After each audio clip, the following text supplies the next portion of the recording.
Bonsoir et tout le monde. Et c'est un plaisir à soyez pour moi avec nous. Et juste pour me faire cette vidéo ça, pour me donner nos informations.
Nous-mêmes qui États-Unis, et tout le monde net, pas personne qui est pas même monde qui est États-Unis, ça veut dire qu'il n'y a pas distingué, il pas fait distinction. Depuis c'est haïtien, ou fait escale Panama, faut qu'on ait visa.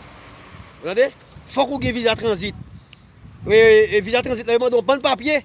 Imaginez, puis on dit qu'il a fait haïtien payer $50. Mais on demande faut qu'on ait papier. Et bien donc partagez live là et fait tout le monde entendre et puis nous-mêmes pas pièce monde pas faire demande visa et puis faut qu'il level. Si nous payons taxe, puis on fait nous payons taxe. Là nous airport là. Mais non, nous pas aucun visa n'a payer nous pas prendre Panama parce que nous pas prendre Panama, c'est passé n'a passé. OK? Moi souhaite tout le monde partager live ça. Partagez et puis like page moi François Valtis et like page Facebook là et ni YouTube là tout François Valtis. OK, n'a plus d'informations. On va vous donner tout détail net après ça.